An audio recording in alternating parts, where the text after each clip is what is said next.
Kepala sekolah saya marah tuh. Kamu lagi. Memang nggak punya duit, Pak, mau gimana? Apa sih yang Bapak sangat ingat sampai sekarang sosok beliau itu seperti apa sebagai seorang ibu yang mendidik anaknya? Padahal sebelumnya saya sudah ada 3 alternatif yang harus kita pilih. Tapi kok ya milih di situ, itu sudah jalan Tuhan. Istri saya segalanya ya. Karena apa? Saya bisa seperti ini karena istri. Saya harus jujur ya. Saya harus jujur sepenuhnya bahwa saya Muldoko bisa seperti ini karena istri. Bisa menjadi panglima karena istri. Karena kita komandan ya, biasanya ada prajurit bawaan saya mau menikah. Dia menghadap dengan calon istrinya, saya dengan istri saya. Pertanyaan saya yang pertama kepada calon istri, apakah kamu siap menjadi janda?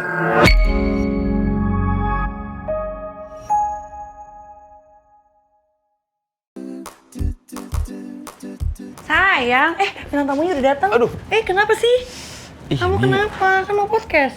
Iya, pegel tapi kemarin habis olahraga. Aku angkat beban kan? Terus? Pegel sekarang? Iya. Bentar ya, aku ambil kamu Stretching. sesuatu.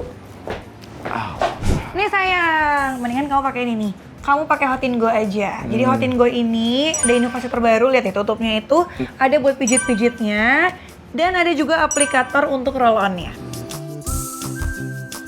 Nih ya, cara pakainya gampang, tinggal dipencet aja sampai krimnya keluar. Langsung oles pakai tutup domnya. Terus diratain pakai aplikator roll-on-nya.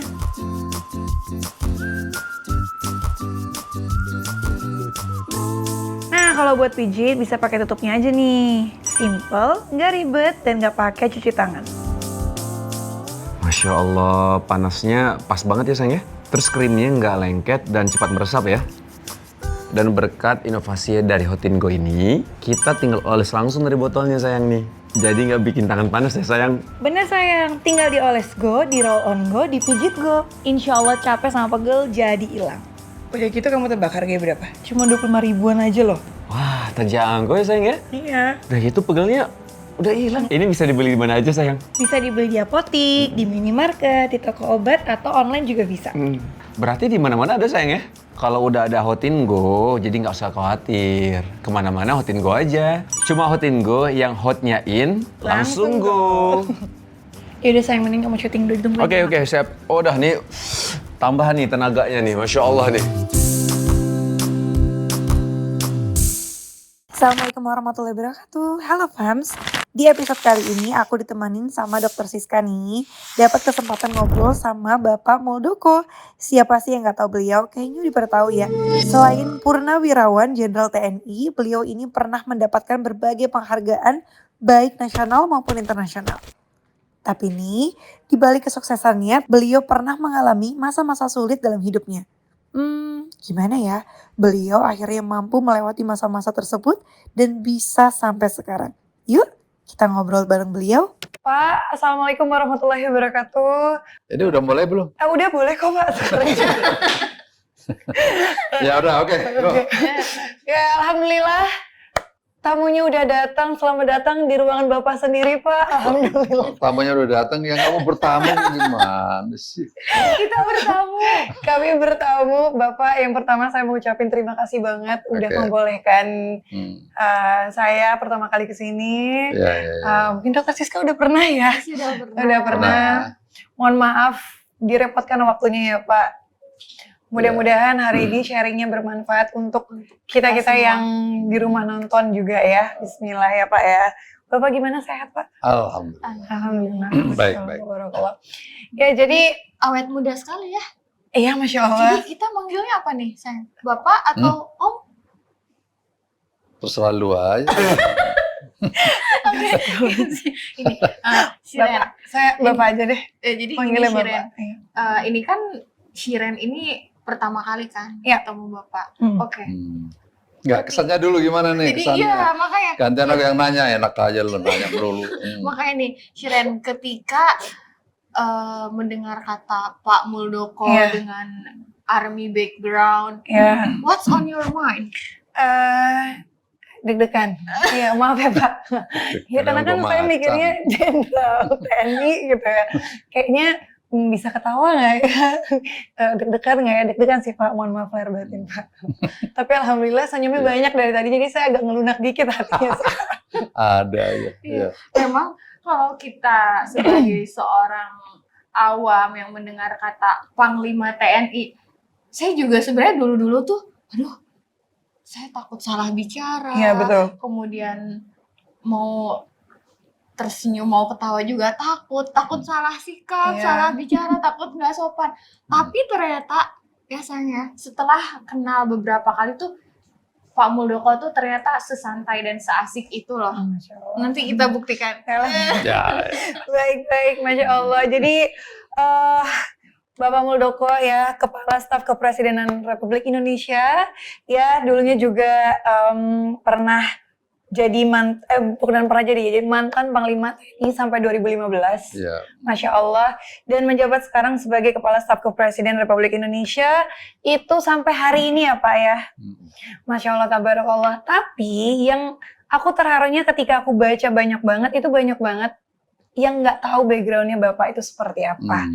Masa kecilnya Bapak itu seperti apa. Dan itu menarik banget. Jujur ya, pas aku baca, ini menarik banget. Karena banyak banget orang yang mikirnya itu, orang untuk menjadi orang besar itu, lahirnya itu dari keluarga yang besar juga sih Pak. Gitu. Jadi privilege gitu. Nah itu yang saya mau tanyain ya Pak ya. Masya Allah. Oke. Aku duluan Pak. Baik, jadi pertama saya mau nanya, ini sih Pak. Waktu Pak Muldoko itu kecil tuh kan lahir dari keluarga petani. Iya. Di desa Pesing ya, di Pesing, Jawa ya. Timur, di Kediri ya. Kediri. Itu boleh Kok nggak kamu sih? tahu sih? Saya baca sih Pak, saya jujur. Saya harus baca dulu Pak. Profiling dulu. Harus tahu dulu Pak. Ya. Jadi pengen tahu kok bisa sampai karirnya semasya Allah sekarang. Cemerlang. Padahal dulunya anak tanpa merendahkan siapapun ya, anak seorang petani yang juga kerjanya mulia gitu. Boleh diceritain ya Pak? Oh ya, ya saya selalu mengatakan, saya udah bosen dengan lingkungan kemiskinan ya, gitu. Karena memang dari kecil itu saya dari lingkungan seperti itu susah. Untuk itu ada keinginan kuat ya, saya ingin merubah lingkungan rumah tangga atau keluarga saya, khususnya saya ingin merubah diri saya untuk bisa keluar dari lingkungan itu. Gitu sih. Sebenarnya ceritanya begitu. Suatu saat ada waktu saya di Srisa itu ada taruna ngapelin cewek lah di kampungku gitu, pakai Vespa, wah keren banget gitu. Nah, suatu saat saya kayak ada itu ya, ada Motivasi. dorongan gitu ya. Wah, suatu saat saya juga pengen kayak dia gitu. Waktu saya di dapur cerita sama ibu saya, suatu saat saya pengen kayak dia itu Bu. Mungkin ibu saya memahami, siapa sih lu kan begitu. Akhirnya ya jawabannya, apa ya, kamu bisa gitu. Tapi justru tantangan itu merupakan tantangan bagi saya gitu ya. Saya akan buktikan suatu saat saya akan bisa gitu. Di kampung saya sendiri itu hanya 2 orang yang SMA waktu itu ya, tahun 70-an. Saya sendiri sama ada teman saya, itu senior saya lebih tua dari saya. Gitu. Jadi nggak banyak memang lingkungan saya yang sekolah waktu itu. Paling SMP udah top gitu. Maka pada saat mau SMA, saya sudah pengen keluar dari kampung gitu ya. Padahal usia saya waktu itu kan relatif baru 13-14 ya. Tapi saya sudah berani keluar dari kampung untuk sekolah SMA di Jombang gitu ya. Usia saya kira-kira 15 gitu ya. Ikut kakak saya dengan kondisi yang luar biasa sulitnya ya waktu itu. Jadi setiap Sabtu saya pulang gitu ke kampung, ketemu orang tua saya, Berikutnya Senin pagi-pagi gitu, saya harus kembali pagi-pagi banget. Dimodalin nama ibu saya itu sambal goreng gitu ya. Sambal goreng yang tempe, tahu, kadang-kadang lebih banyak itu kalau ada serundeng. Itu modal saya 1 minggu. Saya harus makan itu sampai dengan Sabtu lagi saya kembali. Karena memang nggak ada alternatif ya. Sehingga ya sudah, hanya saya bisanya makan nasi, masak nasi, lauknya itu all the time. Setiap 1 minggu seperti itu. Nah, akhirnya waktu SMA saya sendiri juga, menurut saya punya pikiran sedikit minder ya. Karena saya dari kampung sebelah itu SMA-nya di Jombang, saya SMP-nya juga nggak di situ. Sehingga dalam pergaulan itu ada perasaan minder begitu. Ditambah lagi kondisi ekonomi yang nggak benar ya. Tapi saya tetap berusaha semaksimal mungkin. Akhirnya waktu itu nilai saya ya relatif ya begitulah begitu. Akhirnya saya ke Sospol gitu. Begitu saya ke Sospol, wah nggak bisa lagi nih masuk ke Akabri kan begitu. Akhirnya saya gedor itu ruangan kepala sekolah, saya ingat banget tuh Pak Dr. Andes Rifai. Pak, saya harus pindah ke Paspol. Oh nggak bisa Mul. Saya harus bisa Pak. Nggak bisa. Saya harus bisa Pak. Saya paksa lagi gitu. Akhirnya, oke, saya kasih waktu 3 bulan. Kalau kamu nggak bisa, balik lagi kamu. Iya Pak. Gitu. Waktu itu kayak gitu tuh perjuangan saya ya. Karena saya memperjuangkan keinginan. Kalau waktu itu saya menyerah mungkin nggak, ceritanya berbeda ya. Pasti saya tidak bisa masuk Akabri dan ya pastinya tidak akan bisa jadi Panglima TNI kan begitu ya. Akhirnya saya dari pengalaman hidup itu, maka saya selalu mengatakan kepada anak-anak mahasiswa SMA, kalian harus paham, kamu harus memiliki cita-cita yang tinggi, impian yang tinggi, tetapi impianmu, cita-citamu itu harus diperjuangkan. Kalau tidak diperjuangkan hanya mimpi kosong. Ya. Itu karena saya merefleksi apa yang saya lakukan. Itulah kira-kira ceritanya. Ya alhamdulillah apa yang saya inginkan diridhoi sama Yang Maha Kuasa. Terus berlanjut begitu. Masya Allah. Ya. Intinya nggak ada yang nggak mungkin ya Pak ya. Asal harus berusaha gitu ya. Nah tapi Pak,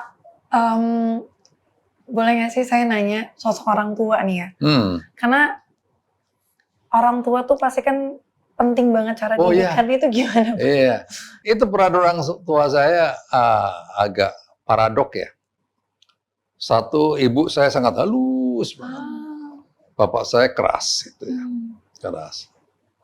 Karena pengen juga lah anaknya jadi sesuatu sehingga didikannya keras. Tapi ibu saya sangat lembut ya. Dan waktu SMP saya kan suka pulang itu nggak menentu. Karena waktu SMP itu ayah saya memberikan sepeda aja nggak bisa. Buru-buru sudah motor, sepeda ontel aja nggak bisa. Sehingga pagi-pagi saya harus lari, naik kereta api. Gitu ya. Sering banget tuh ditangkap sama kondektur ya kan. Karena nggak punya duit. Gitu ya. Gratisan, lari-lari, kejar-kejaran, kucing-kucingan gitu. Tangkap. Sering kepala sekolah itu harus ke stasiun ambil buku saya gitu ya. Kepala sekolah saya marah itu, kamu lagi. Memang nggak punya duit Pak, mau gimana? Gitu. Berapa jauh itu Pak? Tuh 8 kilo, 9 kilo lah. Itu dari kampung saya, 9 kiloan. Gitu. Nah, pulangnya nungguin truk kan gitu ya. Ya Allah. Ya gitu ya. Kalau nggak dapat angkutan, kalau kadang-kadang dapat goncengan teman ya, tapi lebih banyak nggak dapat naik truk. Untuk prestasi saat dari SD sampai SMA gimana? Kalau saya SD SMP oke ya, oke. Mungkin masih bisa mengendalikan emosi ya, karena waktu itu kan di daerah sendiri ya. Tapi SMA-nya agak terganggu ya. Nah, anehnya pada saat saya di Akademi Militer, itu mungkin harapan saya kan bisa terpenuhi ya. Toto mendapatkan sesuatu, ya, makan semuanya tertib, ya kan? Semuanya belajar tertib, gitu. Mungkin teman-teman saya yang biasanya hidupnya teratur, masuk akabri, stres begitu ya. Tapi karena saya udah liar begitu hidupnya, ya ngadepin situasi itu biasa aja begitu. Saya happy aja. Jadi nggak ada perasaan Stres. takut. Yang penting apa yang saya inginkan ada semua di situ. Walaupun dalam keadaan tekanan tinggi ya. Tapi saya bisa mengelola lingkungan. Akhirnya waktu belajar itu selalu baik gitu ya. Nggak pernah ngantuk, tapi saya serius di depan duduknya. Sehingga semua pelajaran saya bisa tangkap. Karena sudah mengalami Yang lebih pengejaran berat ya. kereta. Iya, udah biasa. Kita hidupnya udah biasa berantakan kan gitu. Jadi Masya biasa. Allah. Jadi Aduh, maksudnya ya. masuk militer itu kayaknya salah satunya untuk lebih nyaman kayaknya. Malah lebih. Ya, lebih nyaman. Orang lain banyak yang Yang stres. stres ya. Karena kan kita mau makan pagi, buru ngadepin senior udah ampun-ampun gitu. Tapi gue nggak peduli, yang penting gue makan pagi aja sudah begitu. Jadi memang masuk memperjuangkan sesuatu tidak mudah. Intinya itu. Ya. Kalau kita cepat menyerah maka itu jadi nggak bisa. Berikutnya saya dari perjalanan saya yang panjang itu, akhirnya saya juga punya moto dalam hidup ini. Bahasa menempatkan tantangan sebuah kebutuhan. Kalau orang lain mungkin menghadapi tantangan menjadi ciut, menjadi lemes, tapi kalau saya nggak ada tantangan malah lemes begitu.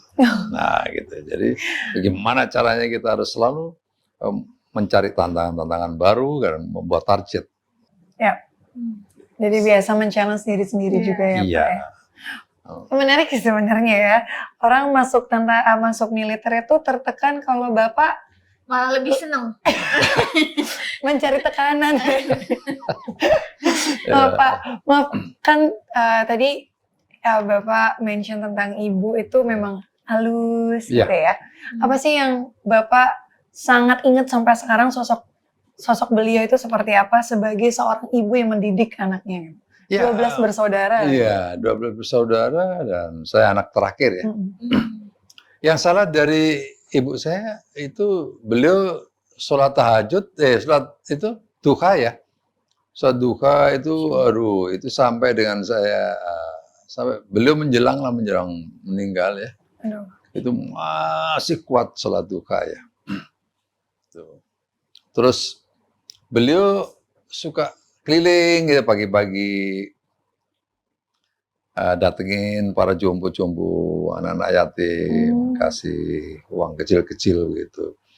Kalau saya datang, Mul, uangmu habis gitu. Kok cepet Bu? Iya, saya kesini. Apal itu, orang tua saya itu buta huruf, ibu saya. Tapi hafal banget itu satu persatu gitu. Ya udah nggak apa-apa Bu. Mungkin karena beliau menikmati ya itu ya. Memberikan sesuatu sama orang yang membutuhkan, dia nikmati. Ya. Akhirnya beliau panjang usianya. Masya Allah. Usianya lebih dari 100 tahun. Masya Dan sehat itu. Meninggal. Bebas stres. Iya, meninggal pada saat udah memang karena usia ya. yang agak sedikit unik dan aneh ya. Waktu saya kolonel, ibu saya, Mul, ya Bu, aku udah nggak kuat, aku udah pengen meninggal, aku udah pengen mati.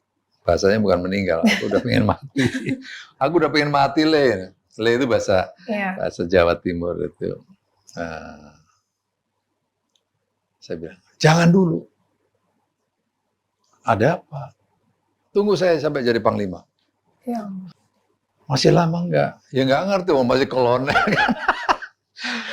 Begitu pulang lagi, tanya lagi. Udah Le, panglima. Belum Bu, tunggu. Masih lama enggak? Belum tahu Bu, tunggu pokoknya.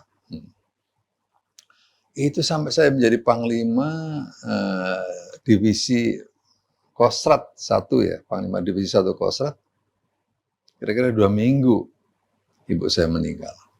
Masya Allah. Itu, aduh luar biasa ya. Mungkin belum rela kalau saya belum jadi Panglima. Masya Allah. Jadi banyak ajaran-ajaran yang diberikan oleh ibu saya kepada saya, bagaimana mengasihi orang, ya. Berikutnya bagaimana hidup berbagi. Saya ingat waktu beliau kalau lagi panen gitu ya, panen biasanya kalau di kampung kan ada dibagi 5 gitu. Terus saya lihat ibu saya itu betul-betul nggak tega sama orangnya. Kok biasanya aturannya dapat 1, ya udah kasih 2. Gitu. Jadi memang itu di depan mata saya. Jadi saya akhirnya memberikan pelajaran juga kepada anak-anak untuk berbagi, berbelas kasih sama anak-anak yatim. Dan biasanya mereka sendiri yang menyerahkan kepada anak-anak itu. Saya ajarin begitu, alhamdulillah. Masya Allah. Pak, soal ibu, saya mau baca juga ibu sebelum meninggal itu sempat haji ya sama Bapak? Ya, alhamdulillah sempat. Ya, waktu itu saya komandan brigade, ibu saya belum haji saya bawa. Ayah saya meninggal 92, waktu itu saya di Timur Tengah, waktu operasi military observer di Irak Kuwait ya. Akhirnya saya nggak sempat. Waktu saya kolonel, komandan brigade, ibu saja haji. Itu usianya mungkin udah lebih 80 kali ya. Akhirnya pada saat ditabrak itu saya gendongin, ibu saya pelukin dengan kondisi yang rentan begitu. Alhamdulillah. Masya Allah, Allah masih kasih kesempatan ya Pak. Iya. Alhamdulillah, Masya Allah. Pesan yang paling Bapak ingat sampai saat ini dari ayah atau ibu apa? Pesannya? Ya, kesannya tadi betapa ibu saya itu menyadari ada kekurangan ya, tetapi kasih sayangnya nggak pernah kurang gitu ya. Ayah saya keras, tetapi setelah saya pikir, saya mungkin kalau tidak dibentuk disiplin seperti itu mungkin berbeda ya. Gitu. Jadi ayah saya kerasnya keras mendidik, bukan kasar enggak, tapi mendidik. Jadi bagaimana kita diarahkan untuk benar menjadi orang, gitu. Nggak salah-salah. Gitu. Ini pelajaran-pelajaran yang penting bagi saya yang bisa menuntun saya ya, khususnya ya, itu menjadi lebih gitu ya, lebih punya kekuatan. Waktu saya perwira pertama, ayah saya, "Mul, ya Pak, kamu jangan ragu-ragu jadi prajurit." Kenapa emang? Keturunan kamu dulu jagoan perang. Waktu zaman-zaman Belanda gitu. Pakai bambu runcing. Iya. Jadi itu juga memberi semangat kepada saya ya, sehingga saya oke, begitu menjadi kekuatan baru yang begitu-begitu. Nah, menurut saya pelajaran begini juga kita berikan kepada anak. Lalu saat anak saya karena kita arahkan ke dunia bisnis ya, itu saya lempar itu buku 100 tokoh dunia terkenal. Baca ini. Kamu harus bisa menjadi sesuatu ke depan. Nah, itu. Nah, ini kan sama, kita memberi challenge kepada anak-anak kita agar mereka berpikir lebih jauh ke depan. Gitu. Masya Allah ya. Nah ini menarik banget lah ceritanya. Masya Allah, maksudnya didikan orang tua tuh memang membentuk karakter anak ya. Ya. Terkadang kita mikirnya kayak kenapa sih galak banget gitu ya. Tapi biasanya in the future kita baru tahu kenapa ya bapak kita galak dulu. Ya. Karena hidup tidak segampang itu ya Pak. Benar ya. Dan yang Harus itu, dipersiapkan. iya, knowledge is power, but character is more. Ya. Ya kan? Benar-benar. Untuk itu saya mendidik anak saya juga begitu. Sering mereka tanya, kalau kita lagi ke belanja gitu, "Pak ini mana Pak?" kamu putuskan sendiri mana yang baik menurut kamu. Pak ini gimana Pak? Kamu buat keputusan sendiri. Itu saya ajari terus anak saya untuk membuat keputusan. Saya ingin mereka menjadi lebih mau belajar untuk buat keputusan, karena kalau dikit-dikit orang tuanya nanti jadi nggak mandiri gitu. Kayak disetir. Nah, begitu diberi kesempatan untuk buat keputusan, setiap tanya putuskan sendiri, maka dia selalu kalkulasi tentang untung dan rugi. Nah, gitu. Jadi ini sebuah pilihan-pilihan yang kita berikan kepada anak, sehingga anak itu jadi kokoh. Gitu. Alhamdulillah, saya punya 2 anak itu baik-baik, ya, tidak ada masalah, semuanya bisa kuliah, belajar dengan bagus, ya, dan mandiri sekarang gitu. Karena saya ajari untuk mandiri, nggak boleh cengeng, nggak boleh sekali, dan kebetulan nggak mau juga menjadikan ayahnya sebagai background, nggak mau. Oke. Jadi mereka Berdiri belajar. di kaki sendiri. Masya Allah. Udah punya cucu ya Pak ya? Masya Allah. Itu Udah jadi keren Pak. Pak, Bapak kan ini mungkin banyak banget yang nggak tahu juga ya. Ini menarik juga, Pak Muldoko itu punya masjid. Ya alhamdulillah. Boleh nggak diceritain kenapa masjidnya berdiri di situ Pak? Oh, ya tadi bagian dari cerita tadi ya, saya sampai SMA pun nggak ada bekal ya, sehingga pada saat saya naik bus pagi-pagi kembali sekolah di Jombang itu, beberapa kali diturunkan di daerah situ, karena pas di situ dia tanya di mana bayarannya, nggak bisa bayar, diturunkan di situ. Ya, kita kan jadi merenung kan begitu, kenapa merenungi hidup gitu ya, begitu sulitnya hidup. Gitu. Suatu saat saya jadi Panglima TNI, akhirnya punya keinginan untuk berbuat sesuatu, karena Jombang pernah melahirkan saya menjadi Panglima. Masya Allah. Di Kediri melahirkan saya menjadi Panglima. Akhirnya saya memilih tempat yang pas di tengah-tengah. Jaraknya antara Kediri, kampung saya, dan Jombang. Ya. Itu relatif ada di daerah itu. Kebetulan juga di daerah itulah saya sering diturunkan dari bus begitu. Akhirnya kalau kamu baca di Batu itu, inilah jalan perenungan. Karena saya sering merenung di situ. Kenapa hidup saya kok seperti ini? Masya Allah. Introspeksi. Merenung yang insya Allah membawa bakal di akhirat ya. Merenung in the future jadi masjid. Masya Allah. Ya, kebetulan kok ya, alhamdulillah itu jalan Tuhan juga kok pas di pintu tol ya. Gitu. Padahal sebelumnya saya sudah ada 3 alternatif yang harus kita pilih, tapi kok ya milih di situ. Ini sudah jalan Tuhan. Ya. Terus tadi kan Bapak Mul pernah memberikan 100 tokoh dunia buku kepada anak-anak.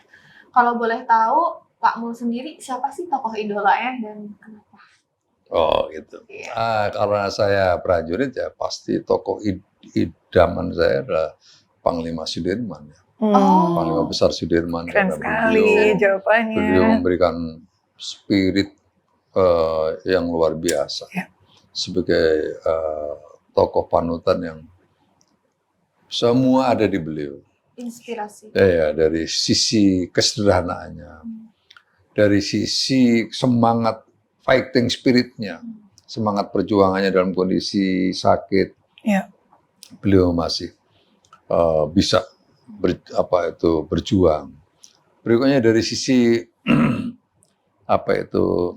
latar belakang pendidikan, beliau memiliki latar belakang pendidikan yang baik.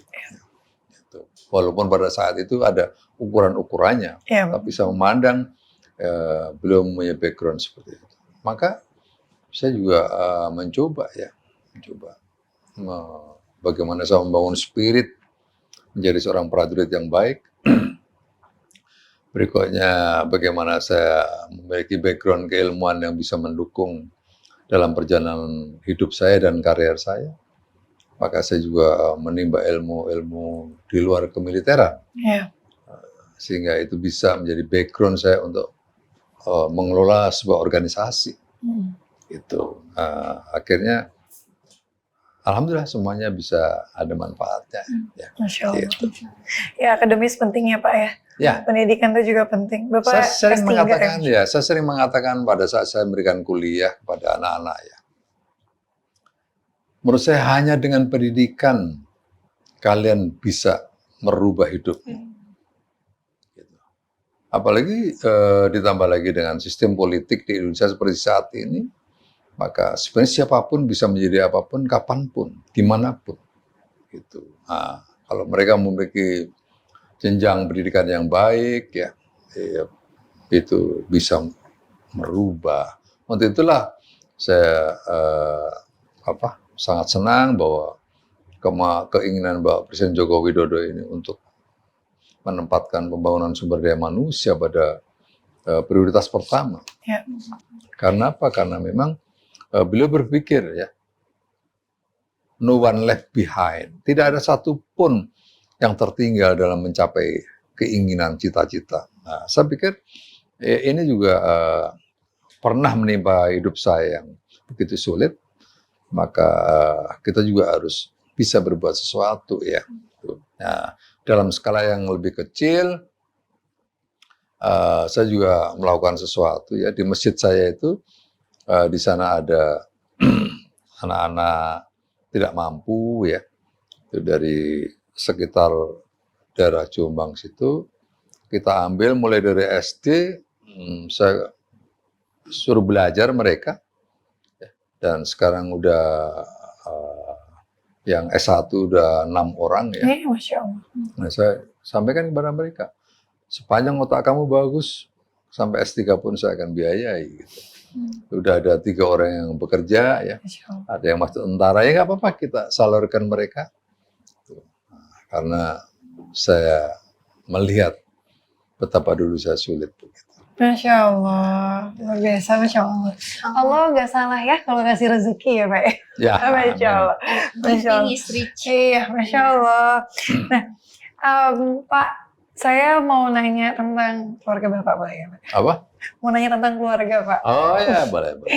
Jadi kan ini menarik ya, maksudnya Bapak hari ini tuh ngajarin banyak hal, dari mulai semangat nih untuk anak-anak muda, kan gak semuanya itu punya modal untuk kuliah, sekolah di tempat yang mahal atau segala macam gitu. Tapi kegigihan itu insya Allah kan part of ikhtiarnya kita yang dilihat sama Allah.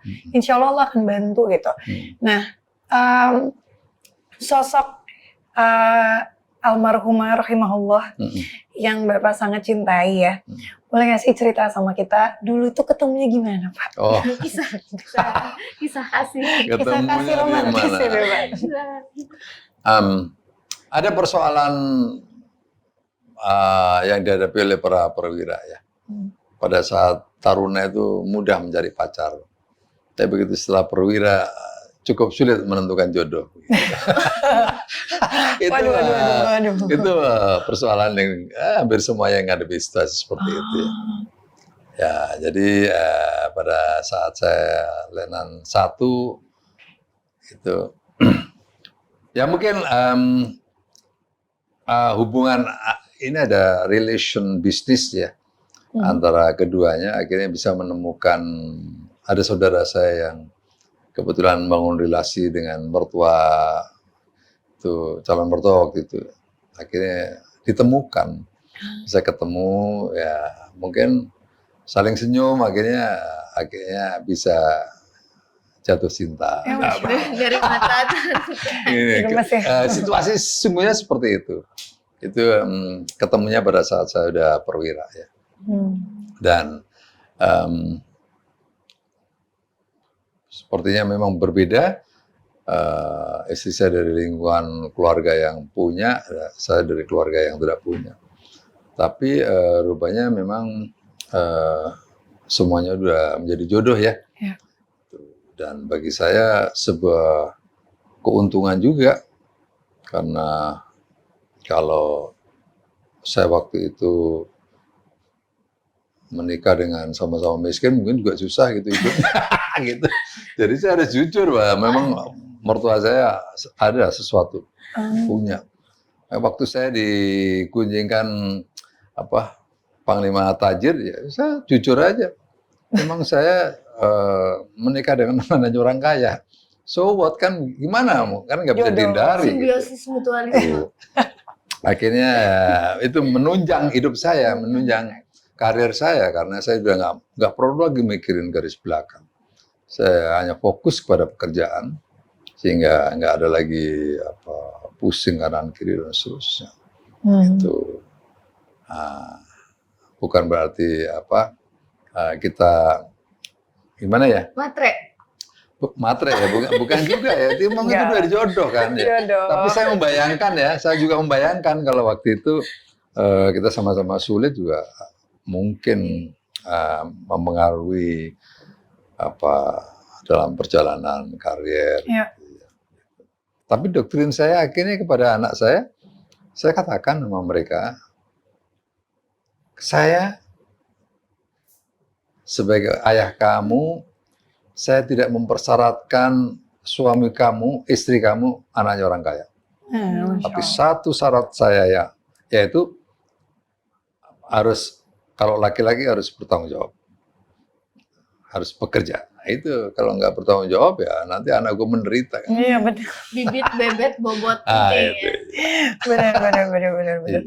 Tapi gimana sih Pak sosoknya almarhumah di mata seorang Bapak Muldoko gitu?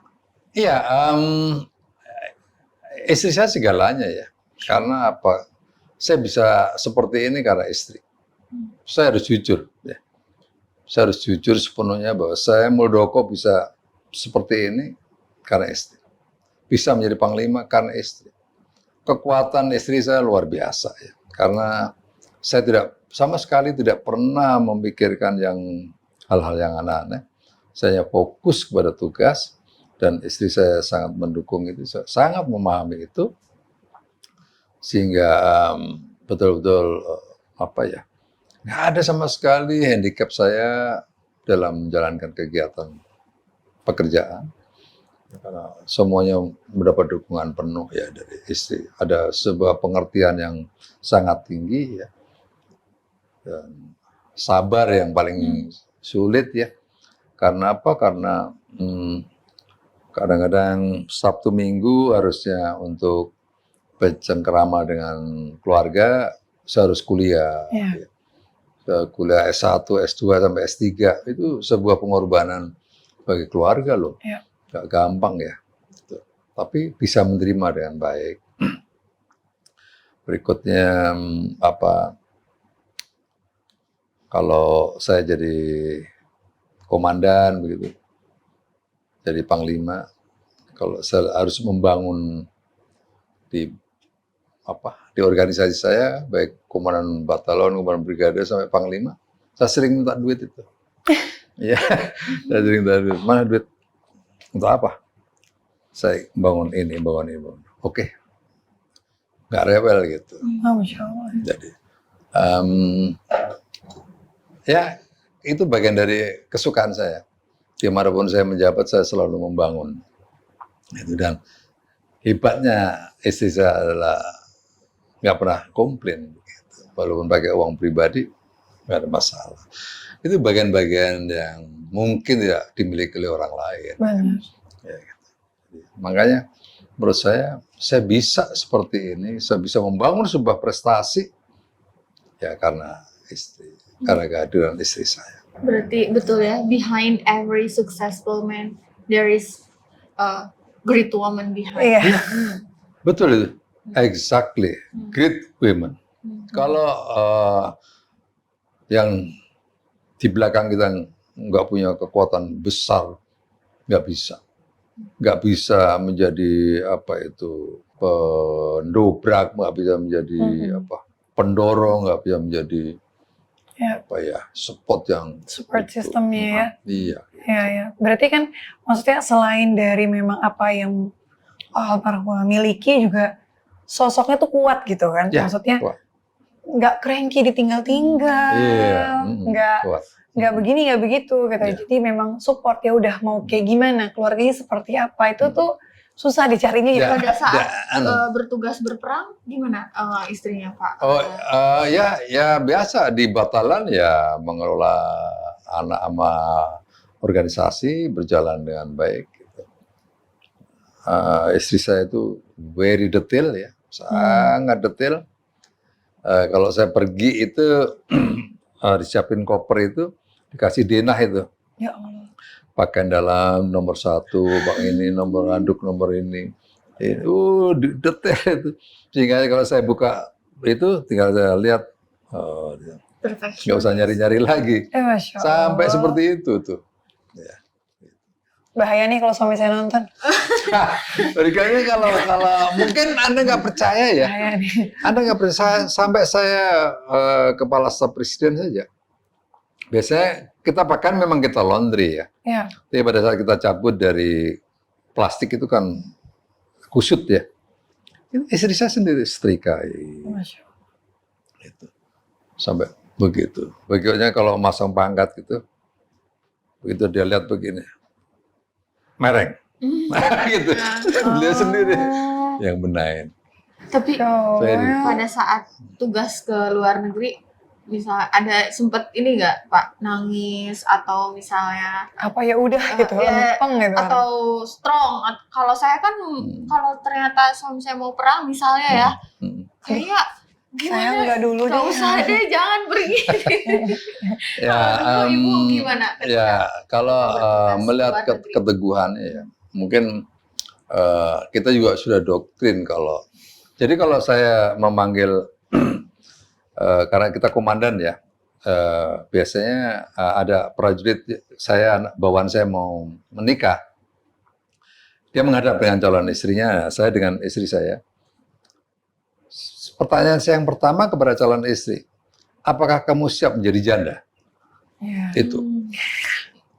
Itu pertanyaan pertama. Gitu. Jadi makanya istri saya karena udah sering begitu ya udah biasa begitu. Karena apa? Karena memang prajurit kita begitu malam ini nikah, besok berangkat operasi. Ya. Maka suatu saat saya memperjuangkan kesejahteraan prajurit saya di DPR waktu saya Panglima. Saya tunjukkan, inilah kondisinya seperti ini. Bisa dibayangkan kalau prajurit saya baru menikah, berangkat ke daerah operasi, dia meninggal di sana. Seperti apa kondisi istri yang dihadapi? Kalau itu negara tidak menyiapkan sejumlah bekal kepada istri yang dia tinggal, maka kita berdosa kalau suatu saat istri yang masih muda ini berbuat sesuatu, menyimpang. Saya sampai mau ngomong gitu.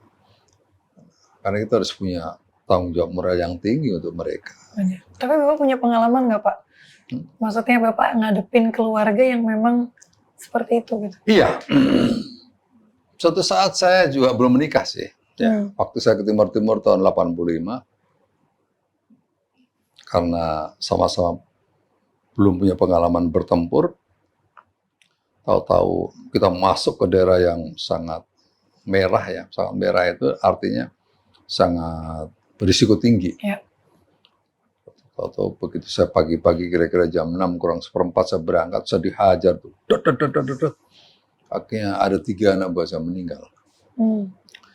Sebuah persoalan yang sangat sulit dihadapi oleh komandan adalah bagaimana mengantarkan jenazah ini ke hadapan atau menyampaikan berita ini ke orang tuanya, ke istrinya. Dan saya sampai sekarang ingat anggota saya Sersan Kasmuri itu, istrinya mengatakan suami saya tidak meninggal sampai beberapa tahun. Itu situasi yang sangat sulit yang kita hadapi pada saat menghadapi keluarga. Iya. Coping. Aduh, itu berat banget itu. Ya. Itu yang selalu saya pengen tanyain tuh, kalau misalnya ada kejadian kayak gitu tuh gimana cara ngomongnya? Ya, itu paling sulit. Breaking the news ya. Iya, itu berarti salah satu tugas yang paling sulit ya Pak ya? Iya, paling sulit. Masya Allah ya Pak. Pak, masih soal almarhumah ya Pak ya. Yang luar biasa sosoknya yang jujur jadi pelajaran juga buat saya ya Pak ya, masih muda ini kayak saya deg-degan nih ya. Sampai pulang malu sama suami saya nih kayaknya ya. Maksudnya kurang ngurusin kayaknya. kurang detail gitu kayak saya, maafin ya. Semoga dimaafin. Maksud saya detik-detik sebelum kan beliau battling sama cancer ya Pak ya. Momen apa sih yang Bapak benar-benar nggak bisa lupain yang Allah kasih untuk Bapak dan almarhumah sebelum beliau dipanggil sama Allah gitu? Iya, ini sebuah situasi yang sangat-sangat sulit ya bagi saya ya. Karena saya merefer kepada orang tua saya. Suatu saat orang tua saya itu ya Pak, saya ingin mati duluan daripada ibu kamu. Kenapa? Saya tidak bisa hidup tanpa ibu kamu. Suatu saat ibu saya juga begitu. Saya ingin mati duluan. Kenapa, Bu? Saya tidak bisa hidup tanpa ayah kamu. Ini pelajaran yang sangat berharga ya. Dan itu saya coba praktekkan dalam kehidupan saya. Gitu. Sehingga pada saat saya ditinggal istri, memang sangat-sangat berat. Itu seperti, hilang segalanya itu ya. Seolah-olah apa yang saya bangun itu, udah hilang, enggak apa gitu ya. Itu kondisinya seperti itu. Pada saat istri saya itu sudah kira-kira satu hari lah sebelum meninggal, itu masih bertanya, Pak udah sarapan Pak? Sarapan apa? Masih seperti itu. Maknanya adalah itu istri saya itu sungguh atensinya udah sulit ya itu ya, sulit menghadapi situasi. Perbedaan Bapak yang paling duka cita ya Pak. Semoga almarhum Allah di tempat istimewa di sisi Allah. Amin. Insyaallah. Bapak kelihatan cinta banget. Bapak yang berkaca-kaca. Iya. Masya Allah. Tapi memang pelajaran buat kita yang muda-muda sih. Ya, saya pikir saya menyarankan kepada generasi muda bahwa pernikahan adalah sesuatu yang sakral ya. Jangan menganggap coba-coba, jangan menganggap isi going, nanti jadi kurang meaningful ya dalam perjalanan hidup itu. Nanti seolah-olah itu gagal, itu menjadi hal sesuatu yang biasa. Jangan, karena memang pernikahan itu sesuatu yang sakral, perlu ada sebuah pengertian yang mendalam. Nggak ada yang sempurna, nggak ada istri yang sempurna, nggak ada laki-laki suami yang sempurna. Tapi pertemuan itu menjadi sesuatu yang sempurna setelah kita memiliki pengertian yang sama, saling menghormati dan seterusnya. Gitu. Karena memang nggak ada pasangan yang sama-sama 100% cocok sih. Yang ada mungkin saling berkorban dan dicocok-cocokin. Ya memang sih. Memang. Tapi kan harus diperjuangkan lagi. Harus diperjuangkan. Apa yang biasa Bapak lakukan kalau misalnya teringat sosok almarhumah? Apa biasanya Bapak ngapain aja nih? Gitu? Ya, ini ya, itu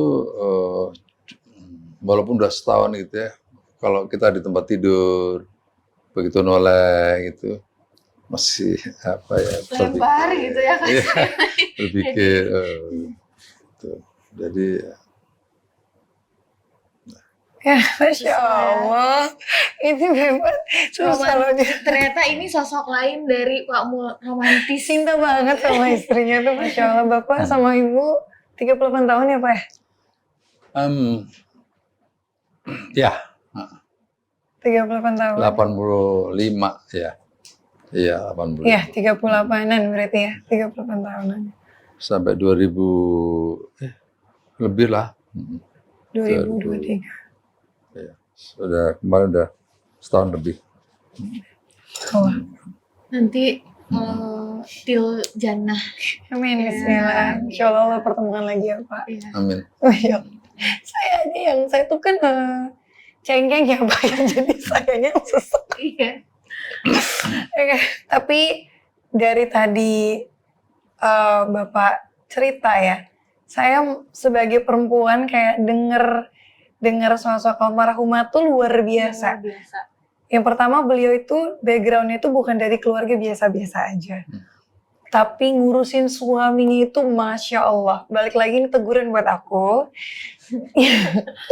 Yang masih nanggung kayaknya ngurusin suaminya.